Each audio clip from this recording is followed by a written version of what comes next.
सब एक तरफ हम यहाँ पे अभी बात कर रहे हैं, दूसरी तरफ सेक्रेटरीट के बाहर जो है daily wages, fire and emergency वाले, बाकी विभागों के जो डेली वेजेस हैं वो प्रोटेस्ट कर रहे हैं।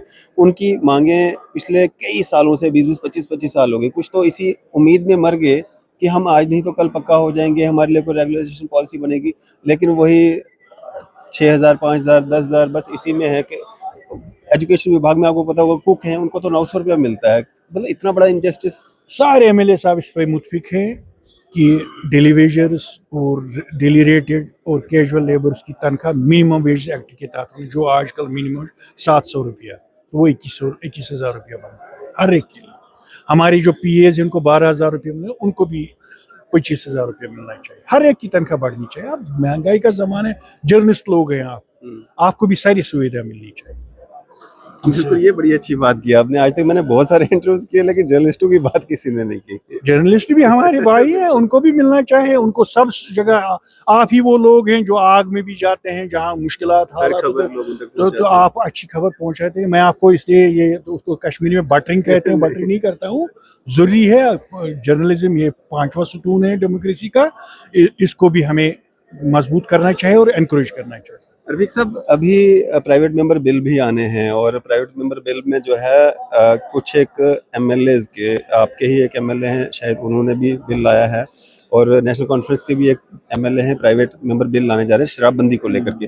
क्या जम्मू कश्मीर में शराबबंदी होनी चाहिए? अगर बिहार में हो सकती है, अगर हम बात करें गुजरात। एमएलए तराल रफीक नाइक साहब हमारे साथ मौजूद हैं, बात करेंगे। रफीक साहब, जो सेशन चल रहा है किस तरह का चल रहा है, और तराल कॉन्स्टिट्यूंसी की अगर हम बात करेंगे, कौन से ऐसे मुद्दे हैं जो आपने प्रायोरिटी पे रखे हैं? देखिए, असेंबली सेशन चल रहा है, लेकिन अपोजिशन इस बात पे मुतमईन है कि हमें टाइम नहीं मिला, और जो हमारे क्वेश्चंस हैं उसका एक प्रॉपर जवाब नहीं, तो और जो मेन क्वेश्चंस है वो उठाए नहीं जा रहे, मतलब न स्टार्ट ना अनस्टार्ट।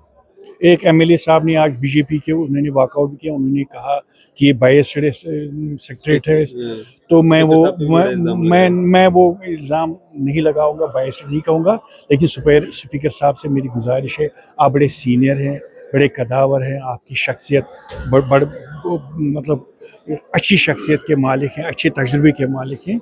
बेशक हम 3 हैं और अपोजिशन में हमें भी मौका मिलना, क्योंकि हमें भी लोगों ने चुना है, हमें भी मौका मिलना चाहिए लोगों की बात आगे पहुंचाना।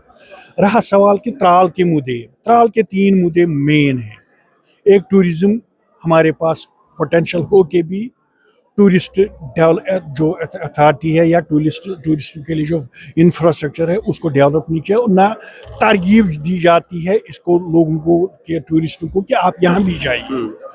उसके पीछे यही कारण बताते हैं, वहाँ डर है, वो है, ये है, तो उससे त्राल की इकॉनमी पे असर पड़ता है। दूसरा, मैंने कहा कि रेवेन्यू रिलेटेड मैटर्स, मेरे त्राल के कई इलाके हैं जहाँ पे अभी भी ज़मीन लोगों के कब्जे में है, लेकिन इंदराज उसका नहीं हुआ। बेचारे वो ये हैं, मतलब उनको इसका इल्म नहीं है, चाहे पढ़े लिखे लोग नहीं है, गाँव में सीधे साधे लोग होते हैं, लेकिन अब जब डिजिटल ज़माना हो गया तो डर लगता है कि कहीं उनकी ज़मीन न छिन जाए, अपने बटनूर साइड में, कारमू साइड में, लाम साइड में।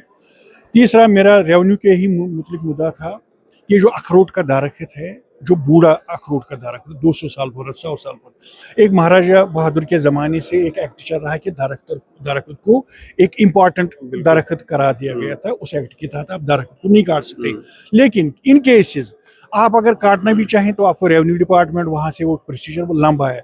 मैंने उसमें वो मजाकन भी बात की, जो बंदा दरखास्त, वो मरता भी, उसका बेटा भी, वो कब्र में भी जाता है, चिता भी जाते, लेकिन उसका दरखास्त अप्रूव नहीं होता। और उसमें आपको पता है फिर जो बाबुइज्म है, उसमें भी उसका, मैंने कहा था अगर आप उसको एक्ट को रिपील नहीं कर सकते, रिविजिट कर सकते हैं। आप देखिए, एक सर्वे कीजिए, जितने भी बूढ़े दरख्त हैं, ना उन पे फल बनता है, न जो नीचे आप न दान पैदा कर सकते हैं, न जमीन बेकार हो जाती है। मेहरबानी करके एक पॉलिसी कीजिए, रिविजिट कीजिए हर तहसील में, हर कॉन्स्टिट्यूंसी में, जहाँ जहाँ अखरोट है, तो वो देखेंगे जो अखरोट बेकार पड़ा है उसका सर्वे एक ठप्पा लगाए, तो फिर उसको काटने की ऐसे ही इजाजत मिलनी चाहिए। बहुत लंबा प्रोसीजर और बहुत सख्त प्रोसीजर, तकलीफ प्रोसीजर है ये, इसको खत्म करना चाहिए। तीसरा, मैंने कहा इंडस्ट्रियल यूनिट, बेकारी बढ़ गई है, जवान बेकार हो रहे हैं। जवानों के लिए अगर कुछ सोचना है तो आपको टूरिज्म डेवलप करना पड़ेगा और इंडस्ट्रियल यूनिट्स खोलने पड़ेंगे.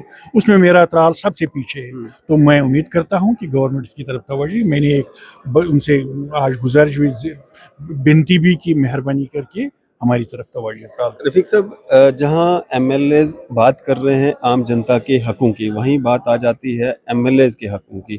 कुछ एमएलएज हैं जो अपोजिशन में भी हैं, रूलिंग में भी हैं, बाकी भी एमएलएज जो हैं इंडिपेंडेंट भी हैं, वो भी ये डिमांड कर रहे हैं कि एमएलएज की जो सैलरी है, अलाउंसेस है, उसमें बढ़ोतरी की जाए. हर एक की सैलरी बढ़नी चाहिए, चाहे जिस प्रोफेशन से. डेलीवेजर हैं, मिनिमम वेजेस एक्ट लागू होना चाहिए. जैसे मैं एमएलएज की बात कर रहा हूँ. एमएलएज की क्या हमें हक नहीं है? 10 साल पहले बनाए, आज हमारे खर्चात भी ज़्यादा हैं.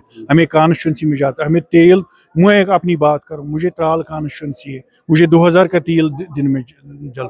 कोई मरा, कोई किसी जगह आग लगी, हमें तो पहुँचना ही पहुँचना है. तो उसके लिए क्या दे रहे हैं? तो और हमें 10 और चीज़ मतलब हमारे घर में 100 बंदे आएंगे, 200 बंदे, किसी को चाय, किसी को कुछ. महंगाई का ज़माना है, बढ़ना चाहिए तनख्वाह. रफीक साहब, एक तरफ हम यहाँ पे अभी बात कर रहे हैं, दूसरी तरफ सेक्रेटरीट के बाहर जो है daily wages, fire and emergency वाले, बाकी विभागों के जो डेली वेजेस हैं वो प्रोटेस्ट कर रहे हैं.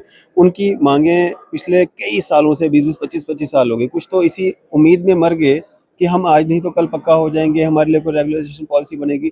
लेकिन वही 6,000, 5,000, 10,000 बस इसी में है कि एजुकेशन विभाग में आपको पता होगा कुक हैं, उनको तो 900 रुपया मिलता है. मतलब इतना बड़ा इंजस्टिस.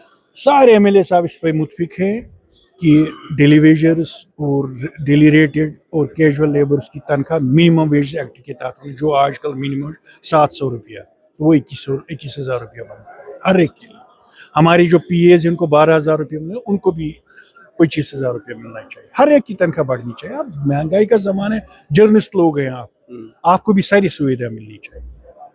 बिल्कुल, ये बड़ी अच्छी बात की आपने. आज तक मैंने बहुत सारे इंटरव्यूज किए, लेकिन जर्नलिस्टों की बात किसी ने नहीं की. जर्नलिस्ट भी हमारे भाई हैं, उनको भी मिलना चाहिए. उनको सब जगह, आप ही वो लोग हैं जो आग में भी जाते हैं, जहाँ मुश्किलात हालात, तो आप अच्छी खबर पहुंचाते हैं. मैं आपको इसलिए ये तो उसको कश्मीरी में बटरिंग कहते हैं, बटरिंग नहीं करता हूँ.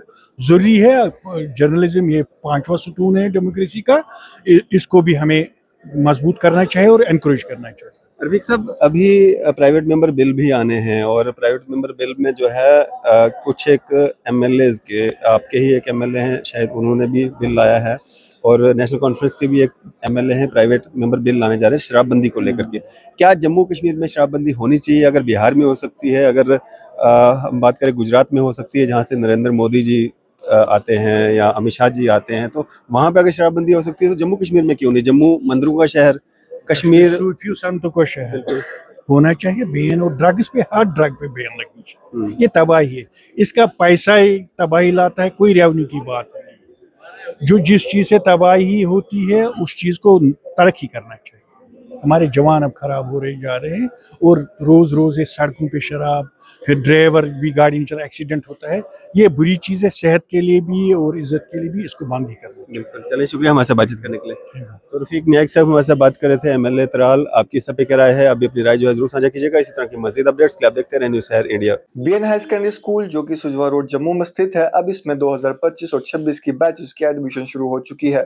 अगर फैसिलिटी की बात करें तो यहाँ पे आपको medical, non medical, art stream, hostel for boys and girls, dedicated faculty, nominal fee structure, fee concession for siblings and single girl child.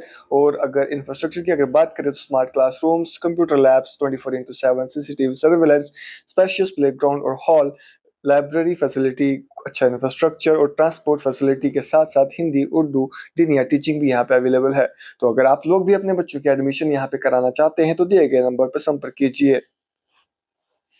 Myself, Asya Shubir Wande, Principal BN Higher Secondary School, Sujwan, Jammu. This school was established 22 years ago. Under the chairmanship of Engineer Abdul Ghani Kohli. Good morning to all of you. My name is Azimul Haq and I am the student of this school from class 12th from art stream and also I am the president of the school. मैं यहाँ पर primary से education जो है वो लेता आ रहा हूँ. Hello, myself Ulfat Jahan. I study in class 10th A. I have been studying here from nursery class. I gain a lot of knowledge here because all the teachers are very cooperative, efficient and dedicated here. We have well furnished labs for practical and auditorium hall for cultural functions. और new coming session में हमने hostel facilities भी अब बच्चों के लिए 6 से लेकर 12 तक हम गर्ल्स एंड बॉयज़ के लिए हॉस्टल फैसिलिटीज़ जो है वो भी हम अवेलेबल कर रहे हैं। मैं ज़रूर चाहूँगी कि आप स्कूल में ज़रूर विज़िट करें। न्यू कमिंग जो हमारा एडमिशन का जो सेशन आएगा आप ज़रूर आएँ। हर बच्चे का राइट है एजुकेशन लेना और वो एजुकेशन का right BN higher secondary school आपको प्रोवाइड करेगा। At BN School, we offer quality education with a reasonable fee structure, making it affordable even for our weaker sections.